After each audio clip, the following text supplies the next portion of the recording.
I have a lot of problems with Blog TV. High voice. No, that voice is actually Martin Wagner. He is, well, I guess Matt's the host right now, but you co-host. How often do you co-host right now? I guess every 2 weeks or 3? I guess no, I'm on because there's the 2 regular hosts, and then we rotate. So I'm on every 5th or 6th week. Every 5th or 6th. And I'm one of the. I started up the Atheist Experience blog also. Mm-hmm.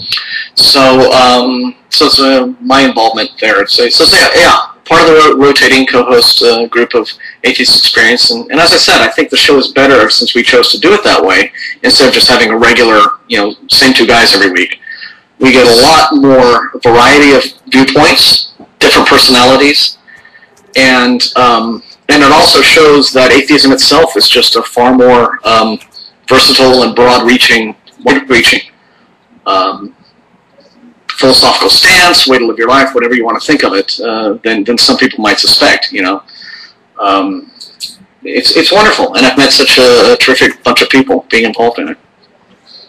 Yeah, I mean, talking with you, talking with Tracy, Matt getting back to me here, and I guess he's busy as well, so he gives really short responses, but still getting back to me. I mean, you guys have been great, and it's a terrific people. Well, thank you. Running into you guys. You guys have been really supportive, helping me out.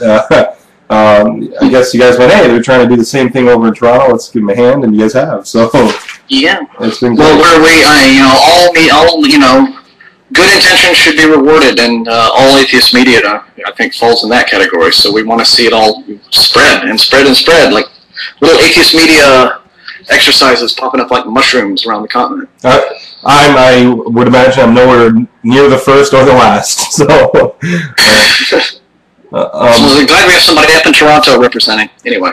Yeah, I'd like to get it to the point, not just doing the show and doing calls. I'd actually like to get it to the point where we have enough people in Toronto to get together, maybe start doing lectures, maybe we start doing community involvement, doing something positive and showing people, people like us that don't believe this stuff do things like this as well. And I'm open to any ideas. The more ideas, the better. What else can we do? What else can we get involved with?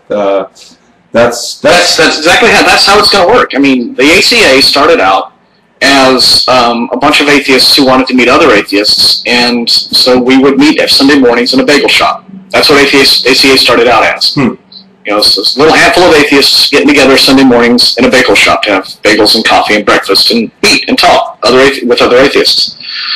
And I wasn't around at the very, very inception of the group, but Jeff D was there, and he talks about how some of the very earliest get-togethers were extremely small, you fit us all at one table, and populated by rather quiet, reserved, introverted people who were shy, who weren't quite sure about this whole thing, who seemed a little bit, it's ready to scatter like mice in the event that, a bunch of Christians burst through the doors with, with Uzis to mow us all down, right? But it grew, from that little acorn it grew, right? So, the group got bigger, and then people with different interests came in, and then people who were interested in saying, well, why don't we do cable access TV, right? And more people came in, more ideas began to get floated, and so that is how these atheist groups will start. I think they'll start as social groups and meetups, and then if the people involved want to be more activist or want to do more outreach and make it like a real active part of their lives, then you create that structure to do that in, and that's sort of the fun of it, just feeling your way through it all. So. By all means, I hope, so like you see, several years from now, up there in Toronto and wherever else, there's very, very large core groups out there being supported. Yeah.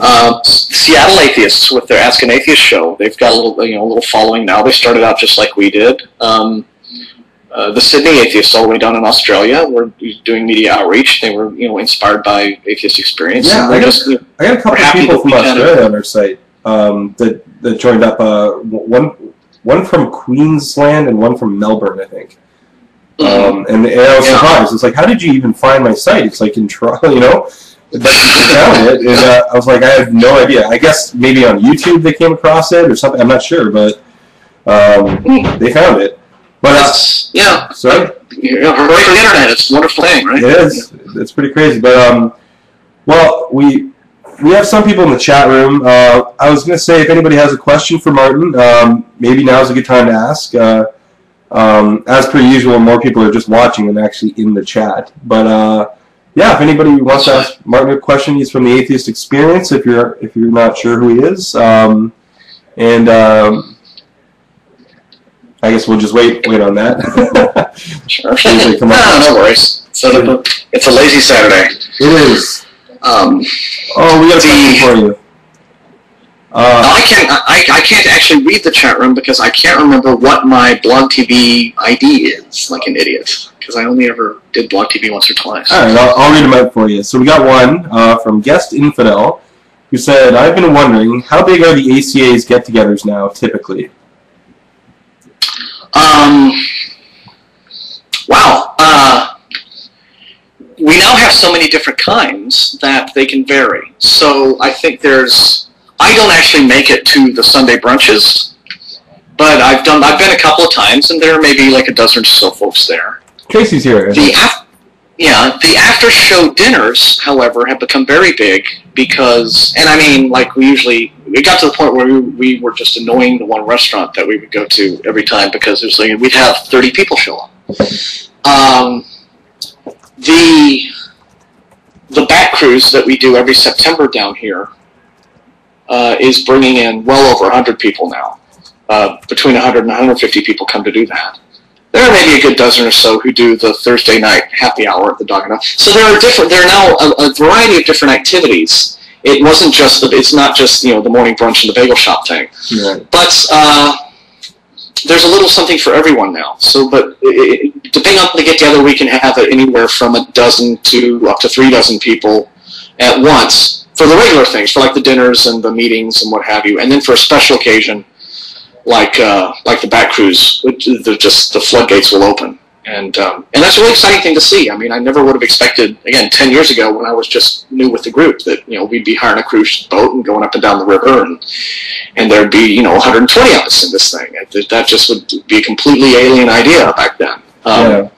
Atheists have become, I think God Delusion back in 06 was the turning point, right? That's when it became all okay to come out, not hide anymore, and to realize that, oh, well, then I'm perfectly normal thinking this way and rejecting religious claims. And look, there are all these other people, and here's a whole potential new group of friends I can meet. So, so we're beyond the timid bagel shop meeting days. Yeah, Tracy just mentioned the bat cruise. She says that's amazing, and I've heard you guys talk about it on the show, and it sounds neat. I guess it's like at near dusk that all the bats come out and take off or something, or.